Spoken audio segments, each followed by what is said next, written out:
Eu quero que você declare nesse momento, dizendo assim: o reino de Deus nunca terá fim. Amém?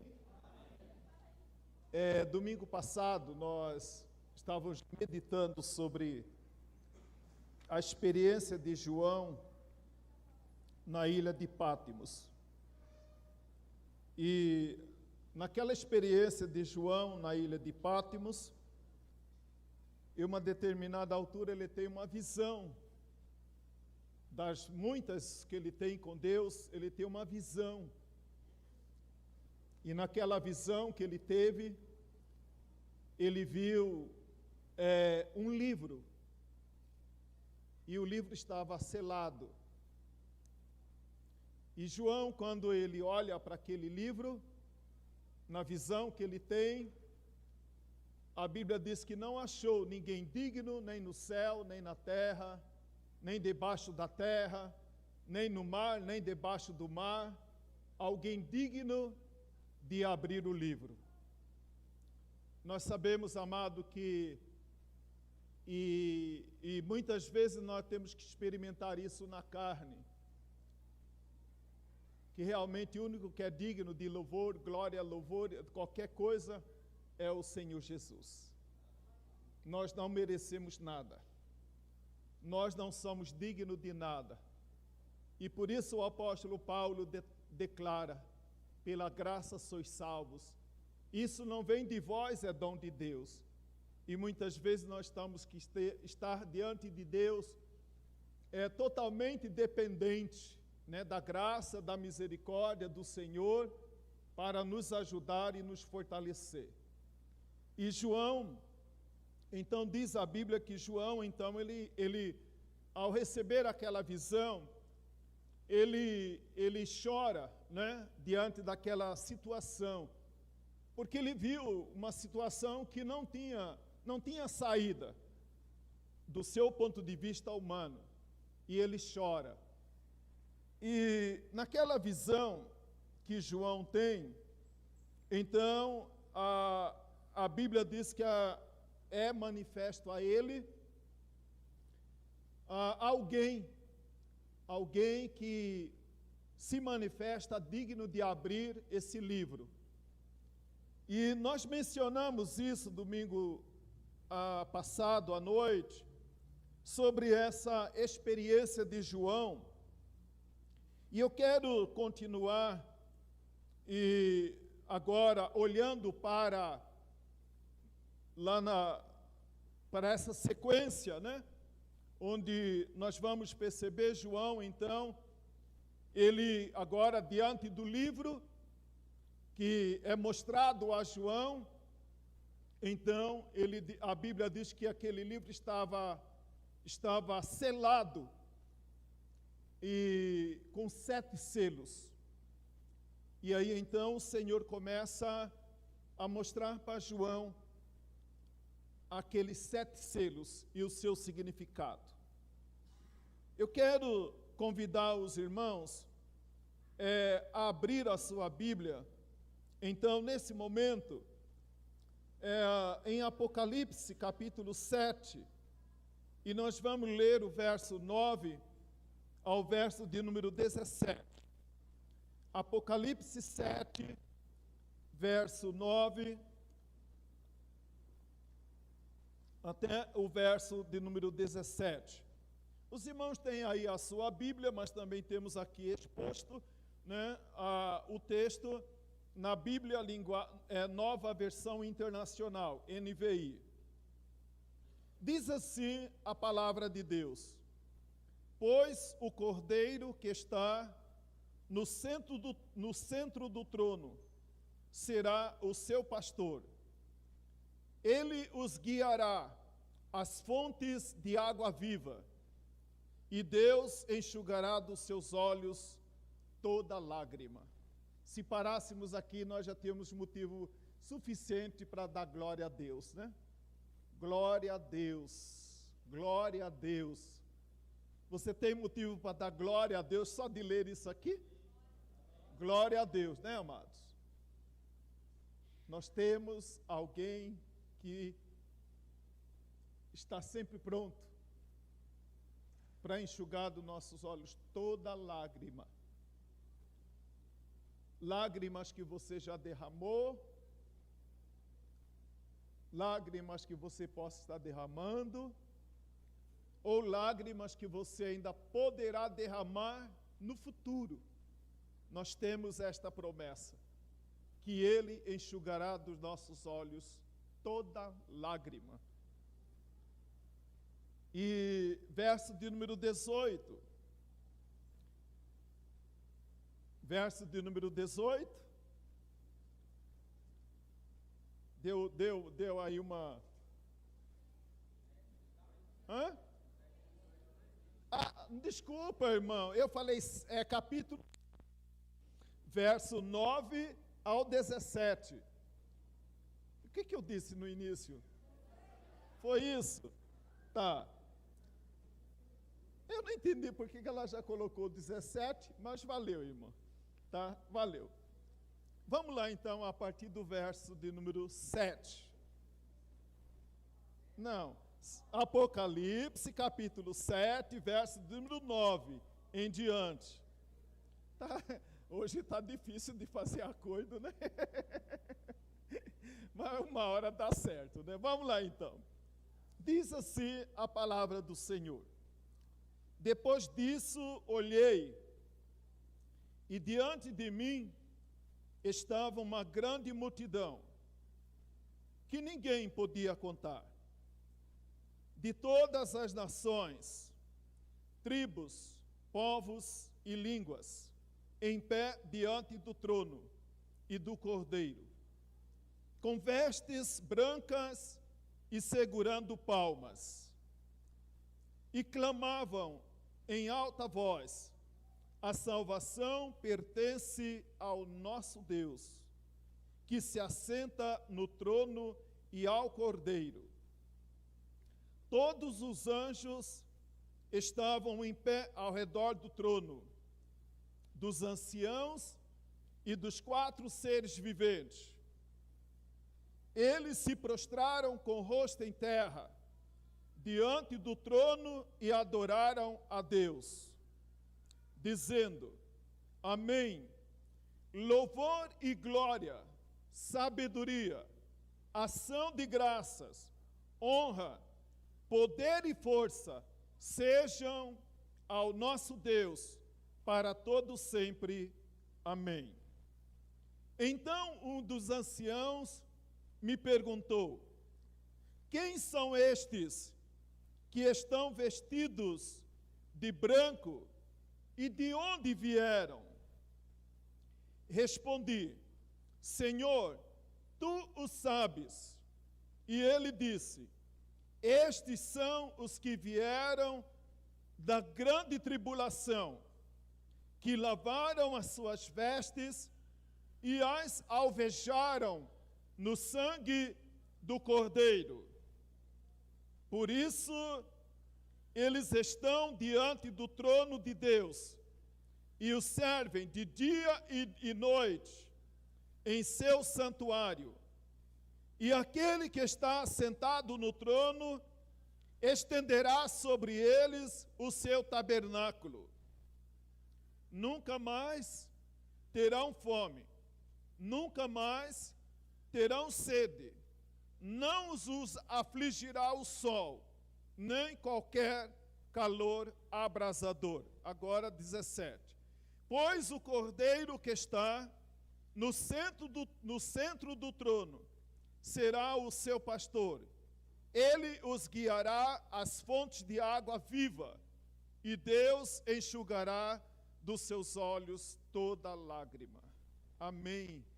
Graças a Deus por isso, né, amados?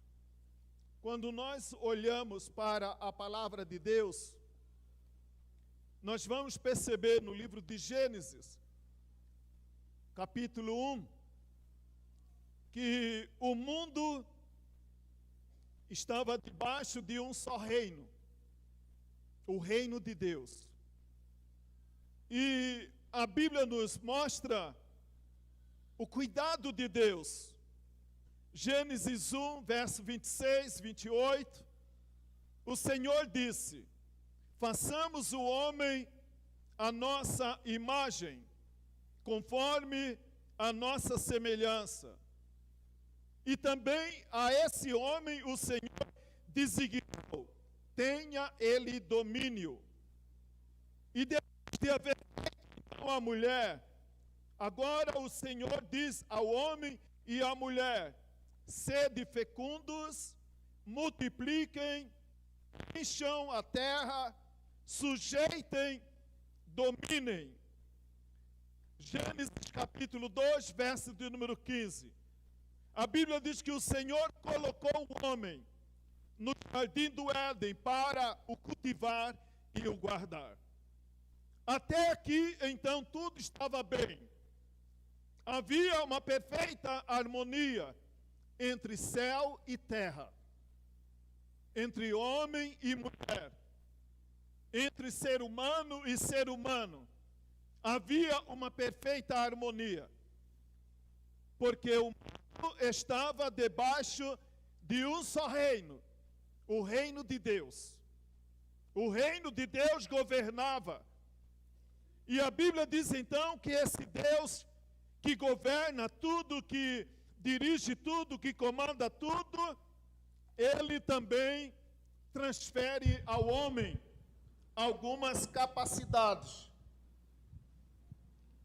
Está dando...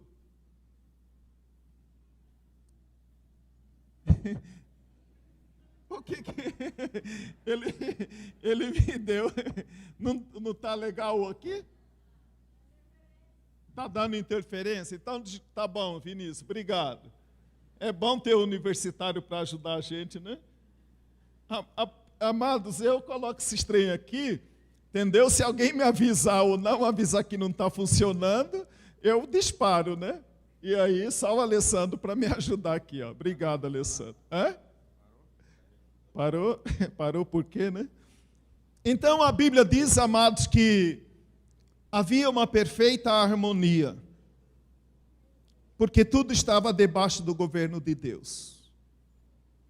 Mas um dia, eu e você conhecemos o pecado. E aí muitas coisas começaram a mudar. Nós perdemos a noção da real presença de Deus e comunhão com o Senhor. Eu e você perdemos. Hoje a gente esforça. De vez em quando a gente tem alguns relances. No momento de adoração, no momento de culto, no momento quando você está lá na sua devocional, a gente tem alguns relances. E a gente fica imaginando como seria maravilhosa a nossa vida.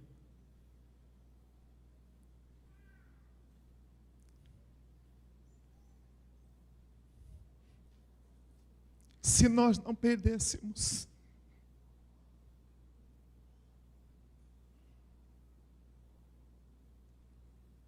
tudo que Deus sonhou para nós.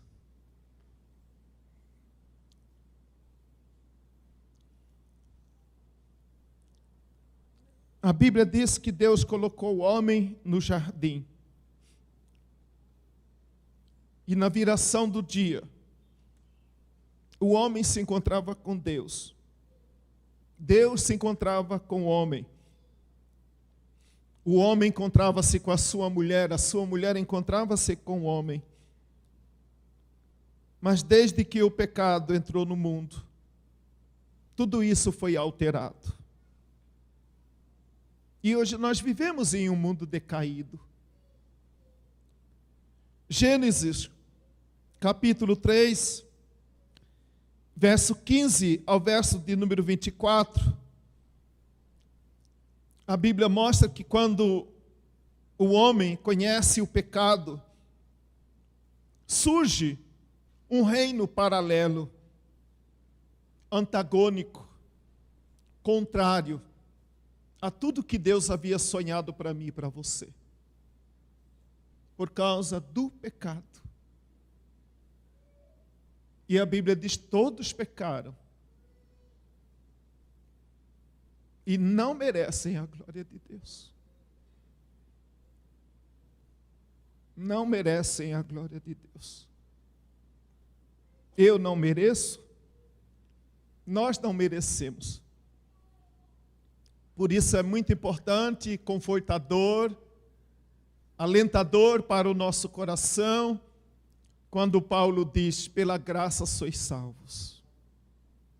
Isso não é de vós. Isso não é de ninguém, para que ninguém se orgulhe e se coloque na presença de Deus, diz: eu sou digno, eu sou merecedor. Porque nós sabemos que só o Senhor é digno de toda a honra, toda a glória, todo louvor e toda adoração. Digno é o Cordeiro, aquele que morreu na cruz do Calvário, pelo meu e pelo seu pecado, que apesar das nossas falhas e imperfeições, nós podemos estar aqui, glorificando e adorando. E quando nós compreendemos isso, amado, é impossível a gente não adorar ao Senhor. É impossível, um já é mais chorão do que o outro, né? Quando eu canto esses hinos que fala da glória de Deus, de que um dia nós vamos estar na Nova Jerusalém, amado, para mim, né, é só dizer como diz a palavra do Senhor: Maranata, ora vem, Senhor Jesus. Não tem outra palavra a não ser dizer isso.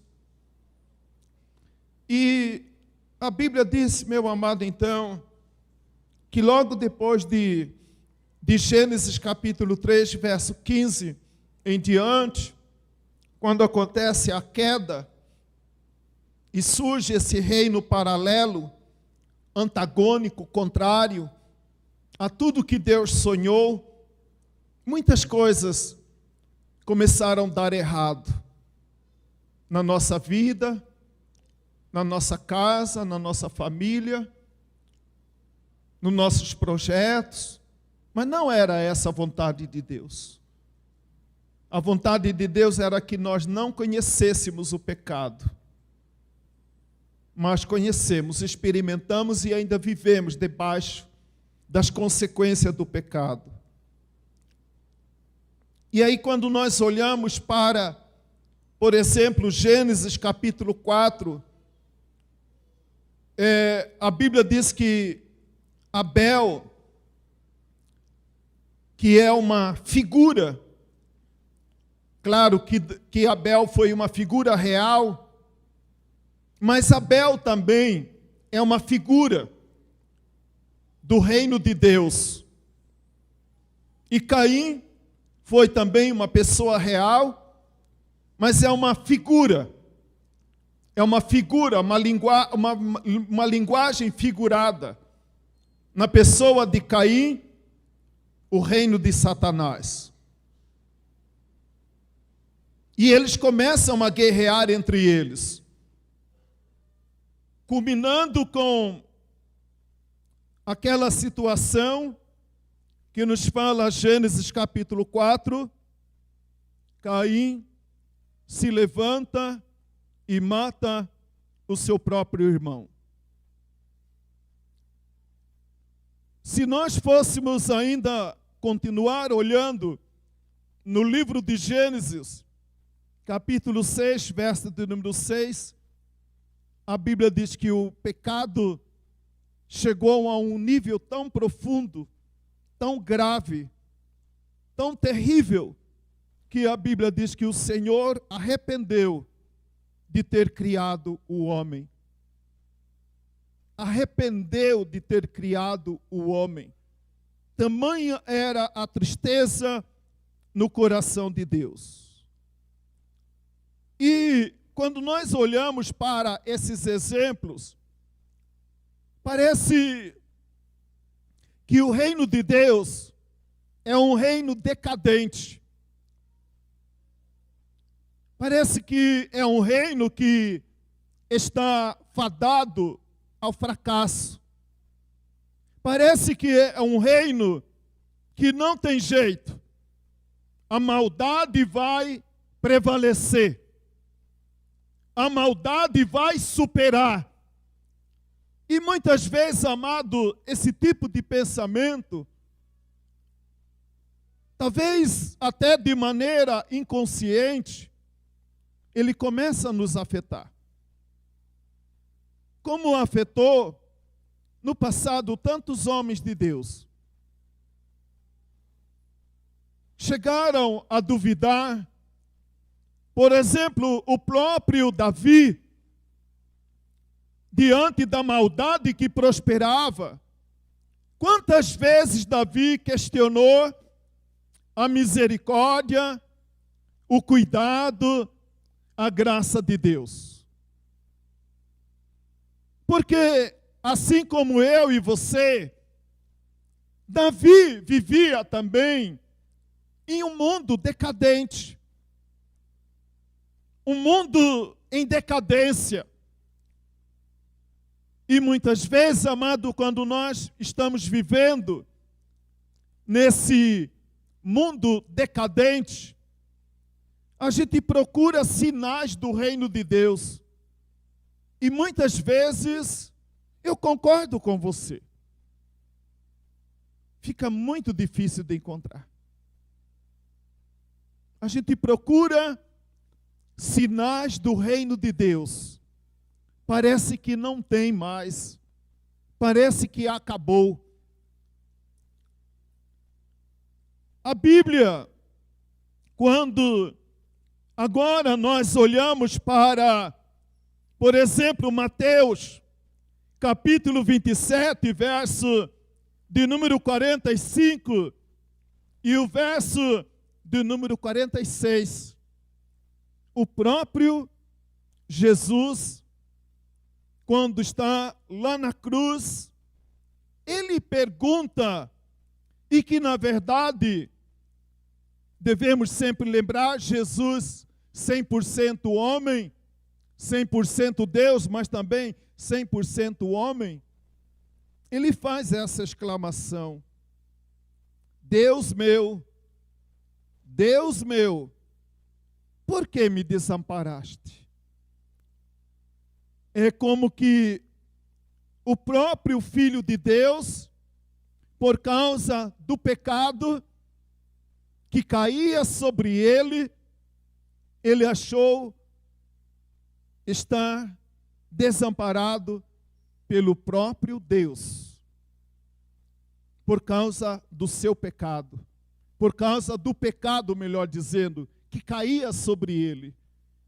E ele pergunta: Deus meu, por que me abandonaste? E eu sei, meu amado irmão, que essa pergunta você vai fazer muitas vezes na sua vida. Porque você vai procurar sinais do reino de Deus e você não vai encontrar. Quantas pessoas procuram sinais do reino de Deus na vida do irmão? Ele aguarda, eu vou encontrar sinais do reino de Deus na vida do irmão. Aí muitas vezes, aquele irmão que ele achava que ia, não, aquele tem os sinais do reino de Deus ainda na vida dele. De repente você vai ser decepcionado por ele. Porque ele é igual a você. Porque ele é igual a você. Jesus, o próprio Filho de Deus, ele diz: Deus meu, por que me desamparaste? É essa, meu amado, muitas vezes, uma pergunta que só no Senhor você pode encontrar a resposta. Quantas pessoas que na dor da morte de alguém, na sua família, por uma situação delicada que está passando, na sua casa, na sua família, parece que o próprio Deus te desamparou. Nem Deus está ali naquele lugar. Parece que nem Deus está naquela situação. Quando nós olhamos para Mateus, capítulo 27, verso de número 50, quando a Bíblia diz que Jesus, então agora, clamando outra vez, com grande voz, entregou o seu Espírito.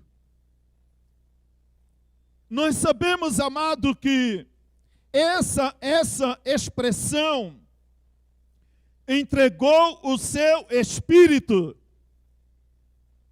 é um sinal de que tudo que tinha para fazer foi feito. Mas muitas vezes, amado, essa expressão pode significar na nossa vida uma entrega. Eu cansei, de acreditar. Eu cansei de colocar a minha fé. Eu cansei de servir ao Senhor. Eu cansei do meu ministério na igreja. Então eu entrego. Não é o mesmo sentido do entregar de Jesus. Jesus entregou porque o que ele tinha para fazer, ele fez, ele completou a obra. Mas quantas pessoas, muitas vezes por causa da sua frustração, desilusão, cansaço, ela diz, eu vou entregar. Eu vou entregar. Eu vou entregar aquilo que Deus me deu para fazer, porque não compensa mais, porque não vale a pena mais. E é interessante que lá no Evangelho de João, no capítulo de número 21, verso 3, o João, nosso irmão Pedro, melhor dizendo, depois de assistir tudo que ele assistiu nos últimos dias, tudo que ele viu nos últimos dias, a Bíblia diz que Pedro chega para os demais irmãos e diz para os irmãos, eu vou pescar. Aquela decisão de Pedro, e é interessante também lembrar que a Bíblia nos mostra que quando Pedro diz para aquele grupo de irmãos, eu vou pescar, havia neles o mesmo sentimento. Havia neles a mesma disposição. A frustração, o desânimo tomou conta deles. Eles disseram, eu vou pescar. Ou, em outras palavras, eu vou voltar à minha vida de antes. Nós deixamos de pescar, acreditamos numa causa, demos a vida por ela, renunciamos por causa dela. Agora veja bem, eles mesmos estavam novamente agora, amado, fazendo a mesma declaração de Jesus, de uma maneira diferente, dizendo, em outras palavras, Deus meu, por que nos desamparaste?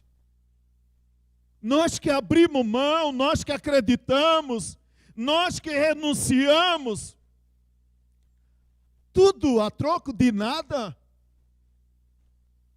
Nós que acreditamos em um novo reino e um novo tempo, nós que depositamos a nossa vida, a nossa fé, a serviço dessa causa, a serviço de acreditar nessa palavra.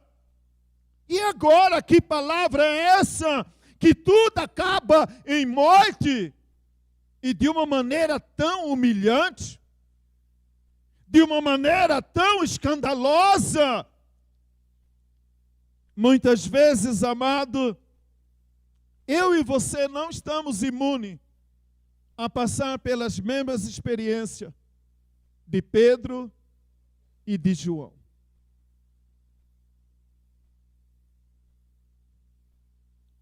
Onde a gente vai parar e dizer: que bobo que eu fui, que tola fui eu, acreditar nessas coisas, e nada mudou, a minha vida apenas piorou. Eu pensei que minha vida ia melhorar, e as coisas melhoraram nada. Esse negócio de ser crente, esse negócio de servir a Deus é tudo conversa fiada, é conversa para boi dormir. Como fui tolo, como fui tonta de acreditar nessas coisas.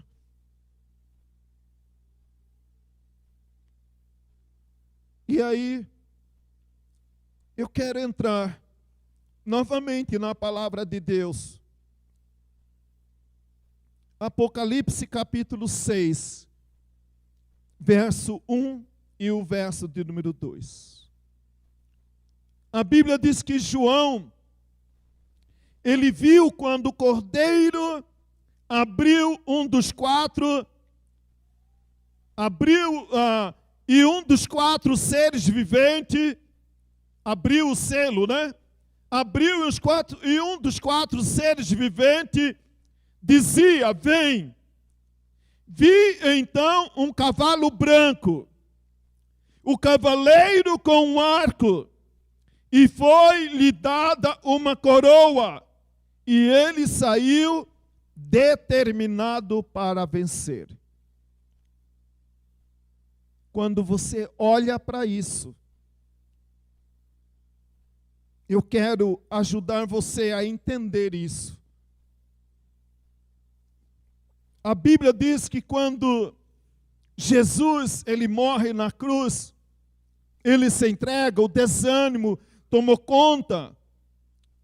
É interessante que João, também quando estava desanimado, frustrado na ilha de Pátimos, o Senhor mostrou a ele. Sabe por que as coisas estão assim, Pedro? Sabe por que as coisas estão assim, João? Sabe por que as coisas estão assim, Maria? Sabe por que as coisas estão assim, irmã Joana? Sabe por que as coisas estão assim? Vamos olhar a palavra. A palavra de Deus diz então que ele viu sair um cavalo branco. E Pedro, João, melhor dizendo, ele entende que ali estava a manifestação do anticristo, do falso Cristo. E ele, então diz a palavra de Deus, que ele saiu num cavalo branco, promessa de paz, símbolo de paz. Então a Bíblia continua a nos mostrar que esse cavaleiro trazia um arco. E o arco, a ideia de arco, é uma ideia de poder de fazer aliança. Então a Bíblia diz que esse homem, que parece um Cristo, que parece o Cordeiro, ele sai em um cavalo branco, ele recebe um arco, poder de fazer aliança, e foi-lhe dada uma coroa. A Bíblia não diz que ele ele é coroado. A Bíblia diz que ele recebe uma coroa. Quando o homem pecou no jardim do Éden, aquele poder que Deus deu ao homem, e Adão peca, então ele transfere o seu poder, a sua coroa, que era de Adão, ele entrega para o anticristo. E é interessante, amado, que a Bíblia diz, eu gosto dessa expressão, a expressão, não me lembro a versão, dizendo que ele saiu determinado para vencer. Quem saiu determinado para vencer? O anticristo, o inimigo da nossa alma. Quando Satanás ele olha e vê o reino de Deus indo de mal a pior, ele percebe, é o momento de entrar em ação. Veja o que acontece geralmente na nossa vida. Quando tudo vai bem, o diabo sabe que não pode te atacar.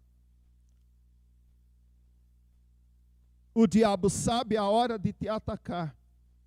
Não é quando você está celebrando uma vitória, quando você está fazendo uma festa.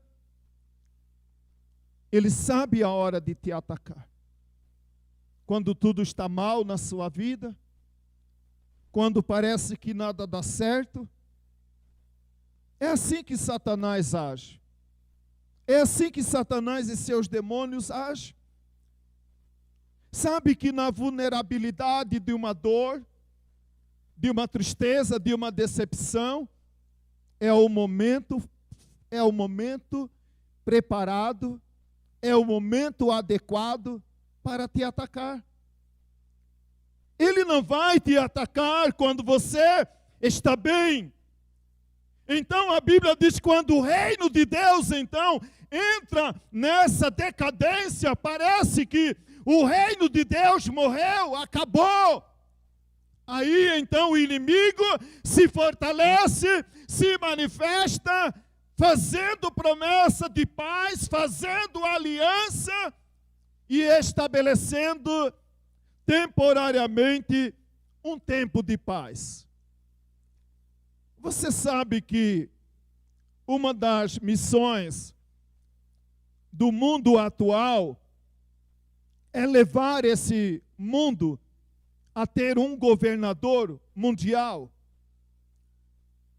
Porque eles acreditam que tendo um governo mundial, e por isso está perdendo essa noção de pátria, de nação. Então, cada dia pensa em algo maior, não em um país somente, mas em um governo mundial. Porque há muita confusão entre os governos, há muita confusão entre as nações, há muita confusão entre uma tribo e outra tribo, há muita confusão na vida da família. Então esse governo mundial entra para estabelecer um tempo de paz. E ele recebe, a Bíblia Apocalipse mostra que ele vem com um arco, simbolizando o poder de fazer aliança, o poder de enganar as pessoas, porque ele vem determinado para vencer. Aí você olha para o segundo selo. No segundo selo, quando abre, quando é aberto o segundo selo, a Bíblia diz que agora o cavalo não era mais branco. Mas o cavalo era branco? Não, agora o cavalo é vermelho. Qual é o sentido dessa mudança? E a Bíblia diz que então o cavalo vermelho e o seu cavaleiro foi-lhe dado uma grande espada. Interessante. No início, no primeiro selo, o cavalo era branco, agora o cavalo é vermelho. No primeiro selo, ele recebe uma coroa, um arco, melhor dizendo. E agora, a Bíblia diz que ele recebe esse arco, é trocado por uma espada. O tempo de aparente paz desaparece e agora se levanta a guerra. E a Bíblia diz que foi dado a ele a capacidade de tirar a paz do mundo, ou a paz da terra, e que os homens matassem uns aos outros. Passa agora o segundo selo, vem o terceiro selo. Esse cavaleiro, que era um cavalo branco, agora é vermelho, que antes tinha um arco, agora tem uma espada, manifesta o seu verdadeiro e real motivo: tirar a paz do mundo e fazer com que os homens se matem uns aos outros. Terceiro selo, o cavalo muda novamente de cor, e a consequência da guerra é fome. A produção de alimento é prejudicada. Os preços sobem. Os mais vulneráveis perecem, enquanto na mesa dos abastados não falta nem azeite e nem vinho. Como consequência da guerra, a fome. Como consequência agora da guerra, mais a fome é igual à morte. E é interessante, amado, que no quarto selo, a Bíblia diz que o inferno o estava seguindo. A figura para essa afirmação é de que, quando a Bíblia diz que o inferno estava seguindo a morte, era como se alguém no campo catando os mortos. O inferno saindo no mundo para catar os mortos. É a visão que João tem lá no Apocalipse, quando o quarto selo é aberto. E a Bíblia então declara que quarta parte da terra perecem a espada, a fome e pelas feras do campo. Em meio às angústias e questionamentos, o quinto selo é aberto. Verso 9 de Apocalipse 6, verso 9 ao verso 11. João, diante de todo esse panorama, João, diante de todo esse quadro, ele pergunta ao Senhor: até quando? Até quando? São perguntas que muitas vezes nós fazemos nesse mundo que nós vivemos. Até quando? A gente olha para uma situação e aquela situação é desagradável e você pergunta: até quando? Até quando isso vai durar? Até quando as coisas vão ficar desse jeito? Quanto tempo eu ainda vou ter que esperar? Quantas vezes talvez eu e você já perguntamos, diante das lutas e dos problemas: até quando, né, irmã Kézia? Até quando, Senhor? Até quando nossos olhos vão contemplar a injustiça? Até quando eu vou ter que conviver com essa dor? Até quando? Até quando, Senhor? Quantas vezes a gente pergunta dessa maneira: até quando eu terei que suportar essa situação? Até quando? Até quando? Oh Deus meu, por que me desamparaste? Eu estou desanimado, vou voltar à minha antiga vida. Eu vou voltar, como diz o nosso irmão Pedro e os nossos irmãos, ali diante da sua frustração. Vou largar tudo, vou voltar e vou viver uma vida de ímpio, vou viver uma vida de pessoa que não serve ao Senhor, porque quando eu comparo a vida do crente com a vida daquele que não serve a Deus, a vida dele é muito melhor. E eu orando, me esforçando, não vale a pena. Era a pergunta, era questionamento de João. Quando ele olha para aquele quadro, quando ele olha para aquela situação, João pergunta: até quando? E junto com essa pergunta, até quando vem? Porque o Senhor não julga, Senhor. O Senhor não está vendo a injustiça, a perversidade, a maldade. E a gente pergunta para Deus: Deus, o Senhor não vai fazer justiça, não? Talvez, amado, nesses dias as pessoas estão perguntando: até quando? Até quando? Por que o Senhor não faz alguma coisa? Por que alguém não faz alguma coisa? Até quando? Por que não julgas, Senhor? E a Bíblia diz então que João vê aqueles que foram mortos por causa da palavra. Meu amado, eu creio que, de acordo com a maneira como você olha, aqui as coisas começam a mudar na nossa vida. João, depois de perguntar, depois de questionar, a Bíblia diz que ele viu aqueles que foram mortos por causa da palavra. O que isso quer dizer para mim e para você, meu amado? Graças a Deus que eu e você estamos aqui. Mas quantos já morreram por causa da palavra? Quantos já morreram por causa da palavra? E essa palavra só chegou até mim e a você, porque muitos já morreram por causa dela.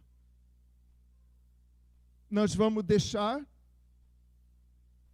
Nós vamos fechar um ciclo onde vamos morrer e a palavra vai morrer conosco? Ou você vai batalhar para que seja com lágrimas e até necessário morte, mas eu vou deixar a melhor herança que eu posso deixar para os meus descendentes, é continuar servindo ao Senhor e crendo na sua palavra. Mesmo que nos custe morte, mesmo que nos custe lágrima, mesmo que a gente olha e parece que a injustiça governa, parece que a injustiça impera, parece que só o homem mau que prospera, parece que só os mala fica rico. Era a pergunta de João. E quando João questiona, é como se Deus estivesse dizendo: João, olha para a palavra. Porque Deus está dizendo para mim, em muitos momentos, pare de olhar para outras coisas, olhe para a palavra. Você está aqui, você é um crente, você está servindo ao Senhor, porque muitos morreram pela palavra. Você vai deixar essa palavra morrer com você? Ou você vai deixar de herança para seus filhos e netos? Eu tenho colocado como propósito no meu coração: compreendam ou me deixem de compreender. mas a maior alegria que eu posso ter na terra e quando chegar ao céu é ver os meus descendentes servindo ao Senhor. E dizendo para eles, vale a pena servir ao Senhor. Vale a pena andar no caminho do Senhor. João, então quando ele fazia esse questionamento, o Senhor leva ele, e ali ele viu então aqueles que foram mortos por causa da sua palavra, e do testemunho que eles sustentaram. Muitas vezes, amado, não é fácil sustentar o testemunho, né? Você tem que sustentar o seu testemunho, né? Não pode ser uma coisa oscilante. Aqueles que testemunharam, aí João começa a ser consolado pelo Senhor, e diz: João, você que está aí cheio de questionamento, perguntando por que o Senhor não julga, olhe para aqueles que foram mortos por causa da palavra e que sustentaram o seu testemunho. A eles, João, foi-lhes dado uma vestidura branca. A eles foi-lhes dado uma vestidura branca. Veja bem, a Bíblia não afirma que eles chegaram na presença do Senhor com uma vestidura branca. A Bíblia diz que foi dado a eles, o Senhor troca a vestidura deles, para dizer para mim e para você, talvez você tenha seu corpo manchado pelo pecado, suas vestes marcadas pela iniquidade, mas quando eu e você estivermos diante do trono de Deus, receberemos dele uma vestidura branca, que foi lavado pelo sangue do Cordeiro.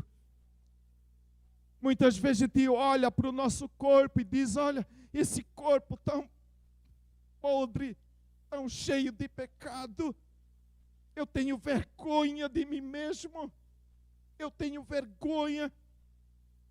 Amado, espera firme no Senhor.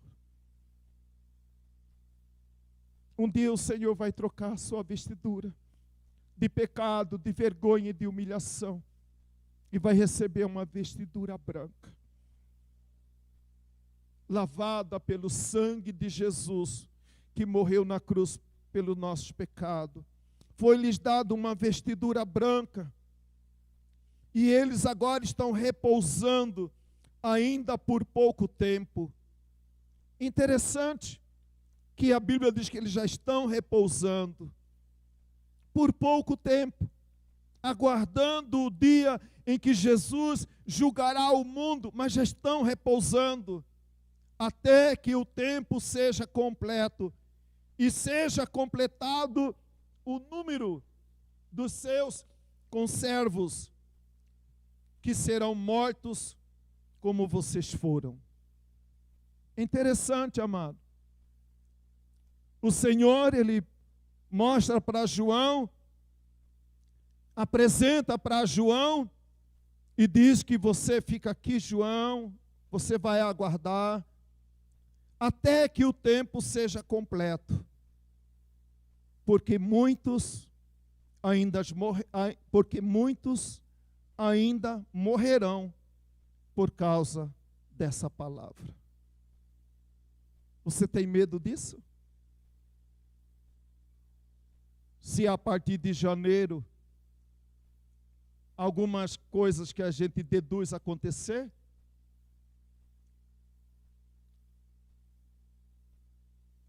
João diz: aqueles que ainda morrerão por causa da palavra. O sexto selo agora é aberto. Compare com Mateus capítulo 27. verso 51 ao verso de número 54. Um resumo de Mateus, capítulo 27, verso 51 ao verso 54. A Bíblia diz que a terra tremeu, as rochas fenderam, que houve terremoto. Apocalipse diz: uns enfrentarão a ira do Senhor e outros a doçura do Cordeiro. O sol se tornou negro. Aí você olha Lucas capítulo 23, verso de número 44. A Bíblia declara que da hora sexta à hora nona, o sol se escureceu e houve trevas sobre toda a terra. Continua Apocalipse 6,17, dizendo: os reis, os grandes, os comandantes, os ricos, os poderosos, o escravo, o livre, se esconderam. E desesperado, agora são eles que perguntam: quem poderá resistir à ira do Senhor? Antes era o justo que perecia. Agora são os ímpios que perguntam: quem pode resistir o dia da ira do Senhor? Afirmando novamente que eu já afirmei agora há pouco: o dia da volta de Cristo, para uns será o encontro com o Cordeiro de Deus. Para os outros serão o dia do encontro com a ira do leão da tribo de Judá, que virá para julgar o mundo. Que virá para buscar o mundo.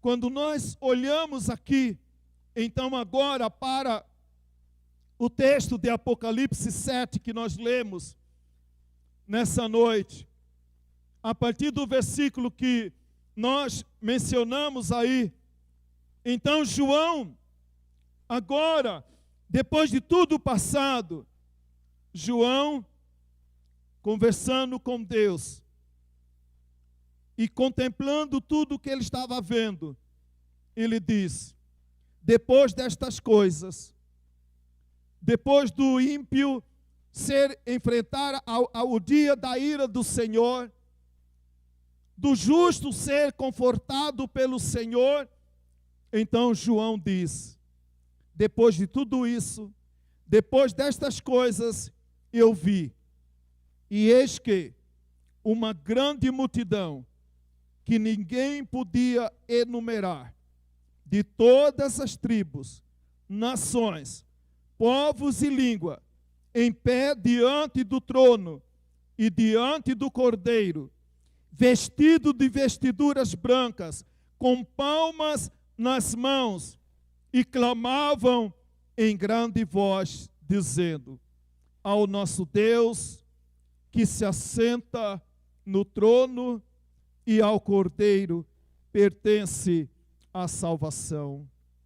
Todos os anjos que estavam em pé, rodeando o trono, e os anciãos, e os 4 seres viventes, e ante o trono se prostraram sobre o seu rosto, e adoraram a Deus, dizendo: amém. O louvor, e a glória, e a sabedoria, e as ações de graças, e a honra, e o poder, e a força, seja dado ao nosso Deus pelos séculos dos séculos. Amém. Eu sou o Alfa e o Ômega, o princípio e o fim de todas as coisas. Deus não perdeu o controle. Deus reina soberanamente sobre o céu, sobre a terra. Tudo está no controle de Deus. E um dia, meu amado, minha amada, mais uma vez para terminar, um dia eu e você estaremos diante do Cordeiro de Deus, e toda lágrima será enxugada dos seus olhos. E você vai estar lá declarando e adorando: eu sou o Alfa e o Ômega, o princípio e o fim de todas as coisas. A Ele a honra, a glória, o louvor para todos sempre. Amém.